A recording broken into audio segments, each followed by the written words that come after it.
Okay. Last time ನಿಮ್ಮ ಕುಚುಕು ಗೆಳೆಯನ್ meet ಮಾಡಿದ್ದೀರಾ, so ಏನು ಅನಿಸ್ತಣ? ಏನು ದಿನ ಆದಮೇಲೆ ಮೀಟ್ ಮಾಡಿದ್ದೀರಲ್ಲ? ನಮ್ಮ ವರ್ತೂರು ಸಂತೋಷ ಸಿಕ್ಕಾಪಟ್ಟೆ ಖುಷಿ ಆಯಿತು, ನನಗೂ ಖುಷಿ ಆಗ್ಬಿಡ್ತು. ಯಾಕೆಂದರೆ ವರ್ತೂರ್ಗೆ ಹೋಗೋಕೆ 3 ಗಂಟೆ ಬೇಕಾಗೋದು. ಅವ್ರು 3-4 ಸರಿ ಕರೆದ್ರು, ಬನ್ನಿ ತೋಟಕ್ಕೆ ಬನ್ನಿ ಅಂತ. ಅಣ್ಣ ನೀವು 3 ಬರೋಕ್ಕೆ 3 ಗಂಟೆ ಆಗ್ಬಿಡ್ತದೆ, ಇಲ್ಲಿ ಟೈಮ್ ಇಲ್ಲ, ಬರೋಕ್ಕಾಗಲ್ಲ ಅಂತ ಹಿಂಗೆ ಕಾಗೆ ಹಾರಿಸ್ತಿದ್ದೆ. ದೇವ್ರ ದಯಿಂದ ಅವರೇ ಅಕ್ಷಯ್ ಸ್ಟುಡಿಯೋಗೆ ಬಂದುಬಿಟ್ರು, ಸವಿರುಚಿ ಪ್ರೋಗ್ರಾಮ್ಗೆ.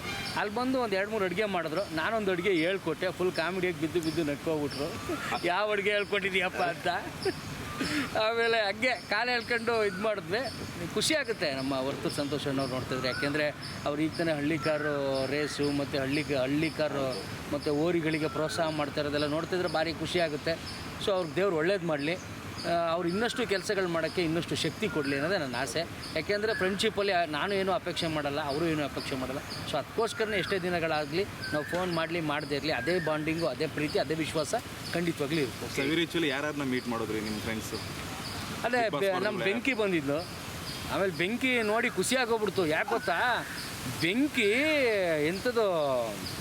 ಬೆಂಕಿ ಅಂತಲೇ ಒಂದು ಲಾಕೆಟ್ ಮಾಡಿಸ್ಕೊಂಡ್ಬಿಟ್ಟಿದ್ದಾಳೆ. ಹೌದಣ್ಣ? ಪೆಂಡೆಂಟು ಚಿಕ್ಕದು ಬೆಂಕಿ ಅಂತ. ಭಾರಿ ಖುಷಿ ಆಗ್ಬಿಡ್ತು. ಕೊಟ್ಟಿರ್ಬೋದು ಅಣ್ಣ, ಅದು ಅಲ್ಲ ಕೊಟ್ಟಿದಾರೋ ಏನೋ ಗೊತ್ತಿಲ್ಲ. ನೀವು ಕೇಳಲಿಲ್ವಾ? ಕೇಳಲಿಲ್ಲ. ಏನಮ್ಮ ಬೆಂಕಿ ಅಂತ ಪೆಂಡೆಂಟ್ ಮಾಡಿಸ್ಕೊಬಿಟ್ಟಿದ್ಯಾ ಅಂದೆ. ಹಂಗೆ ಮಚ್ಚ ನಾವು ಒಂದು. ಆಮೇಲೆ ಭಾರಿ ಖುಷಿ ಆಯ್ತು ನನಗೆ. ಯಾಕೇಳಿ ಬೆಂಕಿ ಅಂತ ಹೆಸರಿಟ್ಟಿದ್ದೆ ನಾನಲ್ವಾ. ಅದು ಪೆಂಡೆಂಟ್ ಲೆವೆಲಿಗೆ ಬಂದಿದೆ ಅಂದರೆ ಭಾರಿ ಖುಷಿ ಆಯಿತು. ದೊಡ್ಡ ಮಟ್ಟಕ್ಕೆ ಬೆಳೀತಾ ಇದ್ದಾರೆ, ಅವಳು ಬಿಸ್ನೆಸ್ ಎಲ್ಲ ಮಾಡ್ತಾ ಇದ್ದಾರೆ. ಭಾರಿ ಖುಷಿ ಆಗುತ್ತೆ.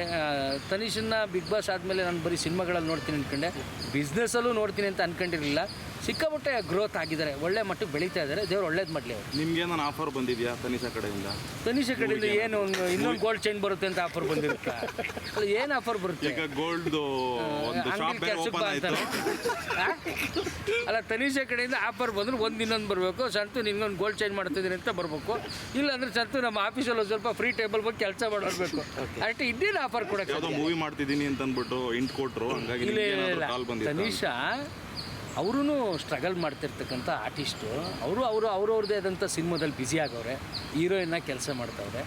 ಮಾಡಲಿ. ಆಮೇಲೆ ನಮ್ಮ ಅವಶ್ಯಕತೆ ಇದ್ದಾಗ ಖಂಡಿತ ಹೇಳ್ತಾರೆ. ಯಾಕೆಂದರೆ ನನ್ನ ಕ್ಲೋಸ್ ಫ್ರೆಂಡಲ್ಲಿ ಅವರು ಒಬ್ಬರು.